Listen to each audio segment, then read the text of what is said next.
우리에게 말씀하시는 하나님을 찬양합니다. 오늘도 말씀을 통해 주님의 마음과 뜻을 깨닫는 복된 시간 되시길 주님의 이름으로 축복합니다. 11월 10일 우리에게 주신 말씀은 역대하 8장 1절부터 16절입니다. 말씀 함께 보겠습니다. 제8장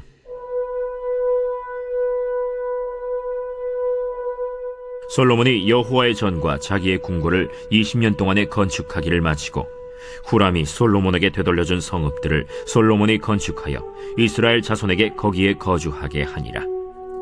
솔로몬이 가서 하맛소바를 쳐서 점령하고 또 광야에서 다드모를 건축하고 하맛에서 모든 국구성들을 건축하고 또 윗 벳호론과 아랫 벳호론을 건축하되 성벽과 문과 문 빗장이 있게 하여 견고한 성읍으로 만들고 또 바알랏과 자기에게 있는 모든 국구성들과 모든 병거성들과 마병의 성들을 건축하고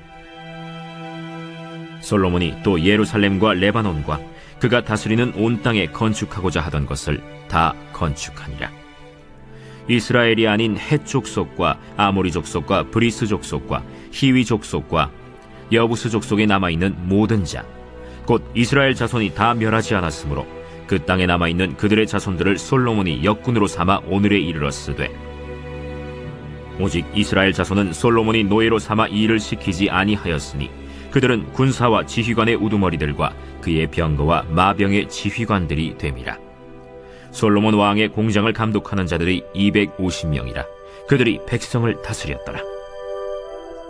솔로몬이 바로의 딸을 데리고 다윗 성에서부터 그를 위하여 건축한 왕궁에 이르러 이르되 내 아내가 이스라엘 왕 다윗의 왕궁에 살지 못하리니 이는 여호와의 궤가 이른 곳은 다 거룩함이니라. 솔로몬이 낭실 앞에 쌓은 여호와의 제단 위에 여호와께 번제를 드리되 모세의 명령을 따라 매일의 일과대로 안식일과 초하루와 정한 절기 곧 1년의 세 절기 무교절과 칠칠절과 초막절에 드렸더라.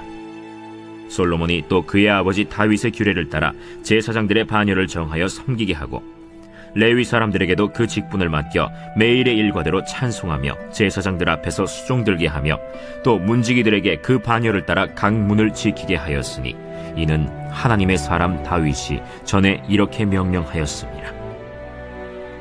제사장들과 레위 사람들이 국고 일에든지 무슨 일에든지 왕이 명령한 바를 전혀 어기지 아니하였더라. 솔로몬이 여호와의 전의 기초를 쌓던 날부터 준공하기까지 모든 것을 완비하였으므로 여호와의 전 공사가 결점 없이 끝나니라. 말씀의 제목은 성전 건축자, 공동체 건축자입니다. 성전과 왕궁 건축을 마친 솔로몬은 국가를 정비했습니다. 나라 안으로는 제사를 중심으로 거룩한 나라를 세우려 하였고 나라 밖으로는 성읍을 세우고 국력을 강화시켰습니다. 오늘 말씀을 통해 우리는 어떻게 주님의 성전과 교회 그리고 하나님의 나라를 세워야 하는지 깨닫게 됩니다. 말씀을 잘 기억하고 순종하여 주님이 기뻐하시는 공동체를 세워나가는 우리 모두가 되길 소망합니다.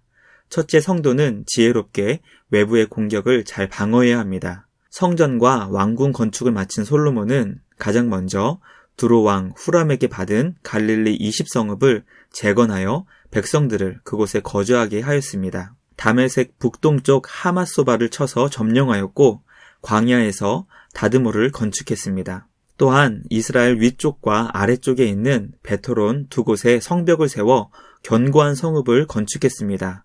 솔로몬은 그가 다스리는 온 땅에 건축하고자 했던 것을 다 건축하여 나라를 견고하게 세웠습니다. 이와 같이 솔로몬이 나라를 견고하게 세운 이유는 외부의 적으로부터 나라를 보호하기 위함이 분명했습니다. 당시 이스라엘은 동서남북에서 열강들이 호시탐탐 공격할 기회를 노리고 있었던 교통의 요지였습니다. 그러므로 나라를 견고하게 세우기 위한 최고의 방법은 성읍을 건설하여 적들의 공격에 나라를 방어하는 것이었습니다. 성도는 말씀의 지혜를 통해 사탄의 공격과 죄악으로 유혹하는 외부의 공격을 잘 방어해야 합니다. 솔로몬이 성읍을 세우고 성벽을 건설하였던 것처럼 주님의 말씀으로 원리와 원칙을 세워 하나님께서 주신 지혜로 성도의 거룩한 삶을 지켜나가야 합니다. 그러므로 주님에게서 멀어지게 만드는 모든 공격을 잘 방어하여 지혜롭게 주님의 성전을 세워나가는 우리 모두가 되길 간절히 축복합니다. 둘째, 성도는 내부의 거룩을 잘 지켜나가야 합니다. 솔로몬은 이스라엘 안에 남아있던 이방인들을 철저하게 백성들과 분리시켰습니다. 솔로몬은 이방인들을 노예와 역군으로 삼아 건축에 동원시켰습니다. 이스라엘 백성들은 감독관의 직책을 맡겨 이방인들이 역할을 제대로 하고 있는지 감시하게 했습니다. 이것은 이방인들이 자유롭게 활동하지 못하게 감시하여 우상을 섬기는 그들의 영향이 나라 안에 퍼져나가지 못하게 한 것이었습니다. 또 솔로몬은 비록 바로의 딸과 정략 결혼을 하였지만 이방인 아내가 다윗 성에 살며 애굽 신에게 제사하여 거룩함이 훼손될 것을 염려했습니다. 그래서 바로의 딸을 위한 왕궁을 따로 건축하여 거룩을 지켰습니다. 우리는 솔로몬이 이방인들로 인해 거룩이 훼손되지 않도록 철저히 노력한 것을 보게 됩니다. 과연 주님의 성전된 우리는 거룩을 지키기 위해 어떤 노력을 하고 있는지 점검하게 됩니다. 과연 우리 삶에 거룩이 훼손되는 것은 없는지, 우리의 삶을 돌아보며 주님 안에서 거룩한 성화에 복된 삶을 세워나가는 우리 모두가 되길 소망합니다. 마지막 셋째, 성도는 날마다 하나님께서 기뻐하시는 예배의 삶을 이뤄갑니다. 외부의 세력으로부터 나라를 견고하게 세운 솔로몬은 내부의 거룩을 위해 철저하게 노력했음을 살펴보았습니다. 솔로몬은 마지막으로 제사를 정비하여 하나님께서 기뻐하시는 예배의 삶을 날마다 이뤄갔습니다. 이스라엘 백성은 매일 아침과 저녁으로 제사를 드렸으며 안식일과 한 달의 첫째 날, 1년에 3번 정한 절기에 주님께 제사 드렸습니다. 우리는 이스라엘 백성들이 날마다 하루를 시작하고 마칠 때 주님께 예배한 것을 주목할 수 있기를 소망합니다.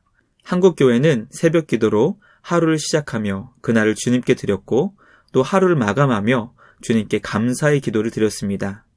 예배는 안식일에 드린 제사와 같이 주일에 함께 모여 주님을 예배하는 것도 중요하고 절기를 통해 주님이 우리를 위해 행하신 모든 것을 기념하며 더욱 감사하는 것도 매우 중요합니다. 그러나 매일 아침과 저녁으로 우리 삶의 주인 되신 주님을 날마다 예배하는 우리 모두가 되길 소망합니다.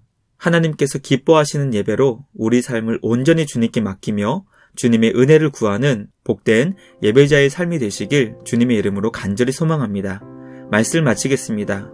오늘 말씀을 통해 성도는 어떻게 주님 안에서 주님이 기뻐하시는 성전과 교회를 세워나갈 수 있는지 살펴보았습니다. 성도는 지혜롭게 외부의 공격을 잘 방어하고 내부의 거룩을 지켜나가야 합니다. 마지막으로 성도는 날마다 하나님께서 기뻐하시는 예배의 삶을 통해 거룩한 삶을 이뤄 나가야 합니다. 날마다 주님이 기뻐하시는 성도의 복된 삶으로 승리하는 우리 모두가 되시길 주님의 이름으로 간절히 축복합니다. 말씀을 생각하며 함께 기도하겠습니다. 주님, 외부의 공격을 믿음의 방패와 말씀의 검으로 잘 방어하게 하여 주옵소서. 우리 안의 거룩함을 온전히 지켜나가게 하옵소서. 날마다 주님을 예배하여 하나님을 기쁘시게 하는 우리 모두가 되게 하여 주옵소서. 말씀을 생각하며 함께 기도하겠습니다.